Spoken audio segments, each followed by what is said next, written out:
Assalamualaikum warahmatullahi wabarakatuh. Perkenalkan, nama saya Eri Arliani, NIM 2019 161010, kelas 4A Seni Pertunjukan, Universitas PGRI Palembang. Baiklah, di sini saya akan membahas tentang sejarah kepramukaan. Di sini saya membagi dua materi, yaitu tentang sejarah pramuka dunia dan sejarah pramuka di Indonesia. Baiklah, di sini saya akan membahas tentang materi sejarah kepramukaan dunia. Pada tahun 1098, Scouting for Boy Baden-Powell.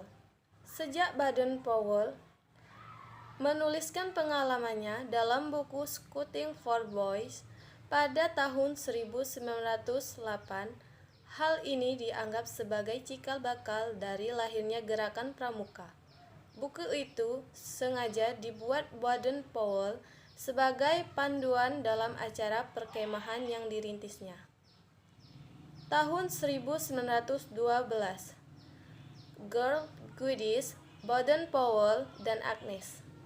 Pada tahun 1912, dibantu adik perempuannya, Agnes, Baden-Powell mendirikan organisasi pramuka untuk perempuan dengan nama Girl Guidish. Tahun 1916, The Jungle Books, Baden-Powell. Pada tahun 1916, berdiri organisasi pramuka untuk usia siaga yang bernama CUB, Anak Serigala. Kelompok ini juga dilengkapi dengan buku The Jungle Book karya Baden-Powell. Buku tersebut membahas mengenai kepanduan anak usia 7-10 tahun. Anak usia 7-10 tahun merupakan kepanduan siaga. Tahun 1918, Rover Scott, Baden-Powell. Tahun 1918, beliau membentuk Rover Scott. Buku ini membahas mengenai pramuka penegak usia antara 16-20 tahun. Sebelum menjadi pramuka penegak, yaitu adalah pramuka penggalang yang usianya 11-15 tahun. 1920, Jambore Dunia 1 London. Tahun 1920, diselenggarakan Jambore Dunia yang pertama di Olympia Hall, London. Beliau mengundang pramuka dari 27 negara, dan pada saat itu Baden-Powell diangkat Bapak Pandu Sedunia atau Chief Scout of the World. 1922, Referring to Success Baden-Powell. Pada tahun 1922, terbitlah buku yang bernama Referring to Success, Mengembara Menuju Bahagia. Buku karya Baden-Powell ini menggambarkan seorang pemuda yang harus mengayuh sampannya menuju ke pantai bahagia, dan buku tersebut kembali menyulut semangat pandu-pandu di dunia. Baiklah, sekarang saya akan membahas tentang sejarah pramuka di Indonesia. Pertama-tama saya akan membagi beberapa bagian, yaitu masa penjajahan Belanda, masa pendudukan Jepang, masa Orde Lama, masa Orde Baru, dan masa Reformasi. Pada masa penjajahan Belanda pada tahun 1912, kepanduan sudah mulai masuk ke Indonesia, ditandainya dengan berdirinya NPO atau Nederland Pavinder Organisasi yang didirikan oleh Belanda.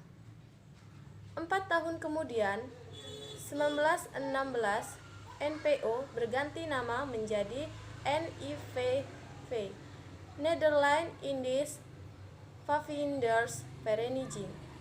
Dan pada tahun 1916 juga, orang-orang Indonesia mulai menyenangi gerakan kepanduan, hingga pada waktu itu berdirilah JPO atau Javans Paspinder Organisasi yang didirikan oleh orang-orang Indonesia pada tahun 1916.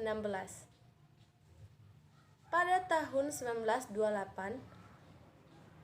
pada tahun-tahun tersebut Fassbinder dilarang oleh Belanda.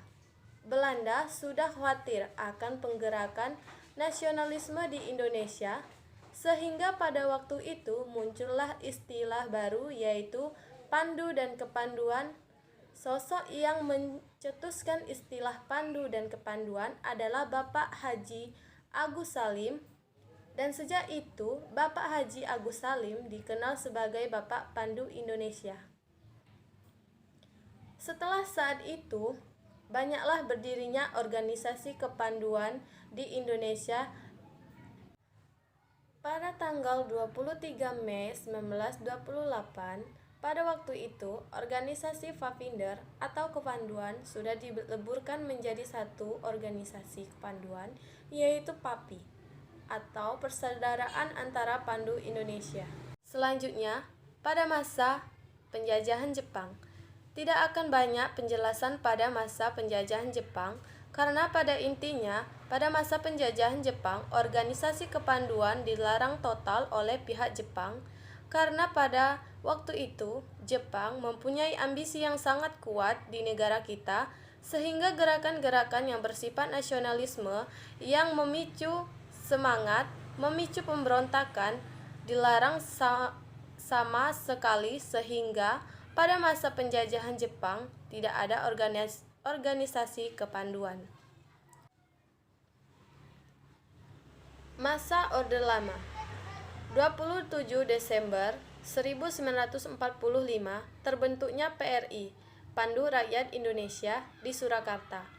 PRI diakui sebagai satu-satunya kepanduan yang ada di Indonesia lewat keputusan Menteri Pendidikan, Pengajaran dan Kebudayaan pada 1 Februari 1947.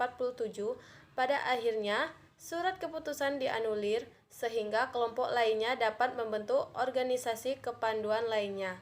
Hingga pada saat itu, organisasi kepanduan menjamur atau banyak yang membentuk organisasi kepanduan, sehingga pada awal tahun 1960 diperkirakan lebih dari 100 organisasi kepanduan di Indonesia.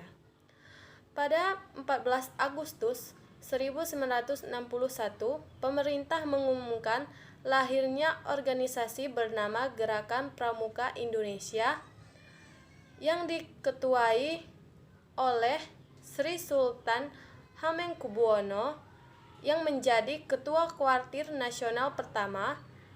Sejak saat itu, beliau dijuluki sebagai Bapak Pramuka Indonesia.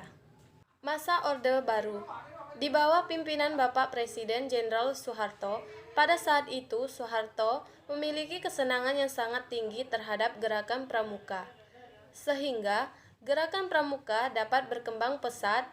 Dan dapat kita rasakan saat ini, pramuka menjadi satu-satunya ekstrakurikuler yang ada hampir di seluruh sekolah dasar. Itu adalah peninggalan perjuangan Presiden Jenderal Soeharto.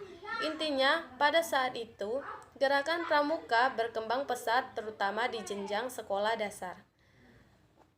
Namun, perkembangan selanjutnya ketika pada akhir masa Orde Baru atau masa Orde Baru berakhir atau sekitar akhir tahun 1990-an, dan pada masa Orde Baru mendapatkan pandangan kurang positif atau negatif. Pandangan negatif bagi rakyat Indonesia, gerakan pramuka mendapatkan efeknya, yaitu pramuka dianggap dan dipandang sebelah mata. Pada masa Orde Reformasi, yang dimulai dari terpilihnya Presiden Abdul Rahman Wahid, pada saat itu pramuka sudah semakin terbelakang dan terlupakan. Hingga pada tahun 2006, Presiden ke-6 Republik Indonesia, Susilo Bambang Yudhoyono, mengumumkan program besar-besaran dalam intern gerakan pramuka, yaitu program revitalisasi gerakan pramuka. Program ini merupakan pembenahan yang sangat besar dalam pembenahan gerakan pramuka. Hingga saat itu, pramuka dari Sabang sampai Merauke semangatnya terpicu untuk kembali membenahi, dan pramuka mulai disenangi dan pramuka semakin bangkit. Kemudian, tahun 2010, Lahirnya Undang-Undang Gerakan Pramuka ini adalah sebuah perlindungan hukum yang sangat kuat. Dengan lahirnya Undang-Undang Pramuka, kedudukan pramuka di Republik Indonesia itu sudah semakin kuat karena tidak semua organisasi mempunyai undang-undangnya. Dan pada puncaknya tahun 2013, pramuka pun ditetapkan sebagai ekstrakurikuler wajib kepramukaan pada jenjang sekolah dasar dan menengah, dan pada tahun 2016 kurikulum pembelajaran direvisi. Pada waktu ini pramuka tetap menduduki sebagai ekstrakurikuler wajib. Baiklah, sekian materi yang dapat saya sampaikan. Apabila ada salah kata, saya mohon maaf. Kepada Allah saya mohon ampun. Sekian, terima kasih. Wassalamualaikum warahmatullahi wabarakatuh.